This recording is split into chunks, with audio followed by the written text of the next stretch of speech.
Bom dia, meus queridos amigos. Quero deixar aqui outras palavras que, como eu costumo sempre dizer, é quando vem ao meu coração, começa a formar-se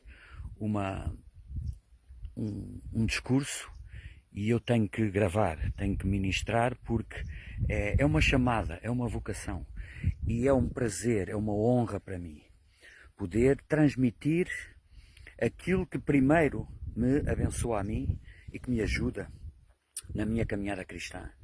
E hoje, nestes pequenos minutos que estou aqui também, antes das aulas, no último vídeo eu falei um pouco sobre o verdadeiro plano da salvação. Este vídeo é como que ainda um complemento, um seguimento. Eu vou falar um pouco de erros doutrinários que se têm perpetuado por décadas, não, séculos, milénios na Igreja de Cristo. Desde o primeiro século que a Igreja nasceu, não é? Que era a Igreja original. A Igreja do Espírito Santo, no dia de Pentecostes, nasce a Igreja, no capítulo 2 de Atos. E até, pelo menos, ao fim do primeiro século, quando foi que o apóstolo João morreu, faleceu, partiu para Deus, foi o último, exilado na ilha de Patmos, onde Jesus lhe deu a visão, a revelação do Apocalipse. Foi o único, já agora dizer que foi o único, pelo que se diz na história, foi o único apóstolo de Cristo que não foi mártir. Não morreu como crucificado, ou como Pedro de cabeça para baixo, ou decapitado como o apóstolo Paulo, ou espetado em lanças. Todos eles morreram como mártires, excepto o João.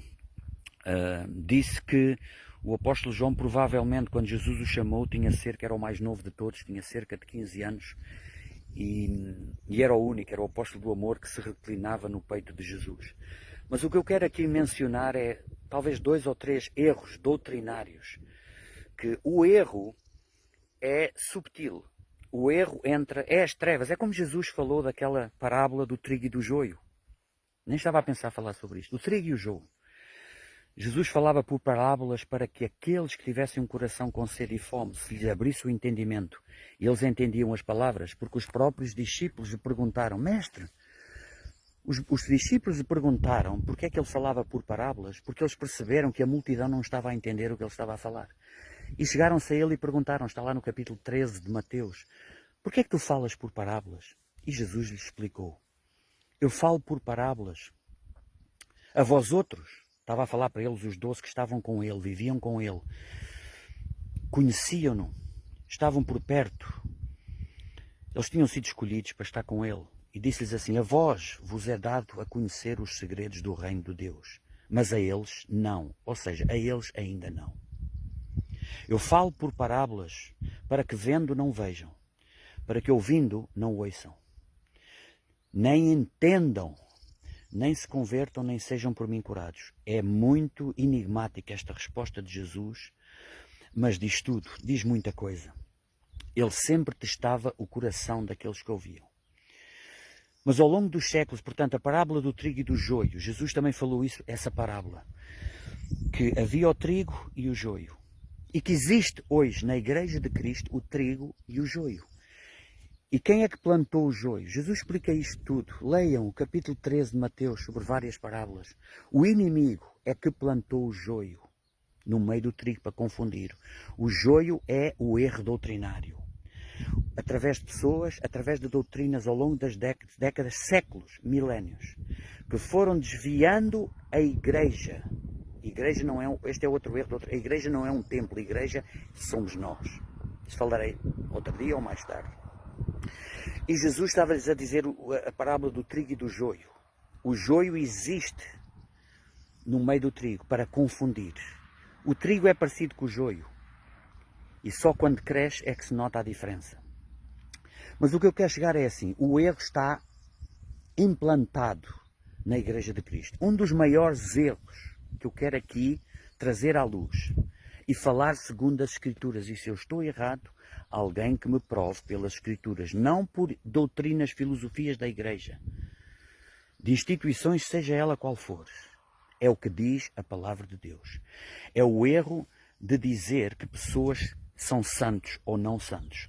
O que surgiu ao longo dos séculos, a ideia de que o homem seja ele quem for, que líder for, tem o poder de decretar quem é santo. É difícil encontrar um erro maior na religião, que a religião implantou. Porque a Bíblia diz claramente em 1 Coríntios, aos santificados em Cristo, chamados para serem santos. Jesus disse assim na oração de João 17, uma oração, a última oração, o último tempo de Jesus com os discípulos, um dos capítulos mais fabulosos de toda a Bíblia e talvez a oração mais poderosa, mais fantástica, mais maravilhosa de Jesus. Quando ele ora pelos discípulos e por aqueles que viriam a ser, a crer na palavra dos discípulos também. E ele diz assim, Pai, santifica-os na verdade. A tua palavra é a verdade. Santo é aquele que é santificado pelo sangue de Cristo, que nasceu de novo, os seus pecados foram perdoados, foi justificado. Há outra passagem em Romanos que diz assim, aqueles a quem chamou também justificou. É ser santificado. Ser justificado é estar justo diante de Deus pelo sangue de Cristo. Eu sou santo, o santo Fernando, não porque sou melhor que ninguém, não porque nenhum homem alguma vez poderá dizer se eu sou santo ou não, não. Eu sou santo porque nasci de novo, fui santificado pelo sangue de Cristo, chamado para ser santo. Esse é um grande erro e que tem causado tragédias ao longo de milénios na Igreja de Cristo. E isso é as trevas que trazem. E nós precisamos conhecer a verdade para não continuar no erro. Nós podemos acreditar no que quisermos, mas nunca poderemos dizer que somos seguidores de Cristo. Porque ninguém pode ser seguidor de Cristo e fazer o oposto daquilo que Ele diz. Ele é o Mestre. Ele é Deus. E nós não podemos alterar, não podemos aumentar, nem diminuir, nem retirar. Alterar à nossa própria vontade o que é que as Escrituras dizem. Nós não podemos dizer, criar Deus à nossa própria imagem e semelhança. A religião é criar Deus à nossa própria imagem, para o nosso próprio benefício. Não se pode. A verdade é nós seguirmos a Cristo. A verdade é Deus a revelar-se a nós. É nós temos de seguir e obedecer àquilo que está escrito que Jesus diz. A religião mistura um pouco de verdade com um pouco de fermento, com um pouco de mentira, que se vai tornando um erro, e há pessoas, milhões de pessoas que têm uma Bíblia a apanhar pó nas prateleiras e não lhe tocam. É tão sagrada para as pessoas que não lhe tocam e nunca abrem e mantêm-se no erro até morrerem. Uma vida inteira. É uma tristeza. Que eu possa deixar aqui este desafio, como eu um dia decidi. Eu não ligava, queria lá saber da Bíblia para uma coisa. Dizia Mateus, eu sabia lá o que era até aos 20 anos. Até que um dia aconteceu uma experiência pessoal. Há um desejo, há uma leitura própria, há um novo nascimento, há uma experiência sobrenatural com o Espírito Santo. Outro grande erro que eu quero deixar aqui nestes pequenos minutos é... Quero falar um pouco sobre o Espírito Santo, o que é o Espírito Santo, o que Jesus falou sobre o Espírito Santo. Esse grande erro é dizer... seja através da Igreja Evangélica, Católica, seja o que for, que Jesus está entre nós. Ouça, isto vai causar uma polémica e que me provem pelas Escrituras que eu estou errado. Foi Jesus não está na Terra. Jesus, ele aparece, há histórias tremendas por toda a humanidade. Jesus aparece pessoalmente a pessoas que lhes muda a vida, transforma a sua vida para sempre. Para determinados planos que Deus tem, situações, há histórias sem fim, ilimitadas de pessoas na religião, por exemplo, do islamismo, em que nunca experimentaram o amor, nunca souberam, viveram debaixo e vivem debaixo de tudo o que é falta de amor. E Jesus aparece a pessoas e transforma a sua vida. E elas passam o resto da vida a pôr em risco de vida. Mas aquele encontro com Cristo mudou a sua vida para sempre. É algo experimental. Não tem a ver com o que alguém diz, não tem a ver com aquilo que os familiares disseram, que passou de geração em geração, aquilo que a religião, aquilo que líderes de instituições disseram. Não, é experimental. Jesus não está na terra. Foi ele que disse. Jesus disse assim, está lá no capítulo, já nos últimos momentos que Jesus passou com os apóstolos, em que ele começou a falar do Espírito Santo. O Espírito Santo é Deus, é uma pessoa. O Espírito Santo é Deus, é uma pessoa. Jesus falou do Espírito Santo de uma forma tremenda. Leia o capítulo 14, o capítulo 15, o capítulo 16 de João, em que ele disse assim: eu vou para o Pai. Eu vou para o Pai. Não se turbe o vosso coração. Credes em Deus, crede também em mim. João 14. Credes em Deus, crede também em mim. Vou para meu Pai, vou preparar-vos lugares. E quando vos tiver preparado lugares, virei para vós mesmos, para que onde eu esteja, estejais vós também. Na casa de meu Pai há muitas moradas. Se assim não fosse, eu vos teria dito. Não se turbe o vosso coração. Ele disse: eu vou para o Pai. E a Bíblia diz que ele, depois de ter dito está consumado, ter feito a obra expiatória da humanidade pelo sangue de Cristo, pela sua morte e ressurreição, subiu aos céus e sentou-se à direita de Deus Pai. Ele está sentado. Poderá ser uma forma de expressão, mas ele está a governar o universo. Ele está sentado à direita de Deus Pai. Mas ele disse assim: vou para o meu Pai. Ele notou que os discípulos estavam tristes. Ele disse: mas eu enviarei o Consolador, o Espírito Santo, que o Pai enviará em meu nome. E ele diz assim: o Espírito Santo, ele é o Espírito da verdade. Ele vos guiará a toda a verdade. Ele não falará por si mesmo, mas dirá tudo o que tiver ouvido.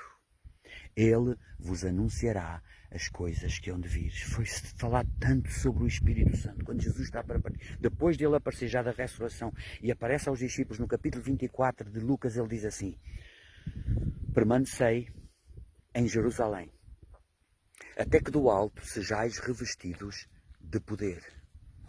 Eu vou enviar o Espírito Santo. Esperai. E eles esperaram cerca de 10 dias.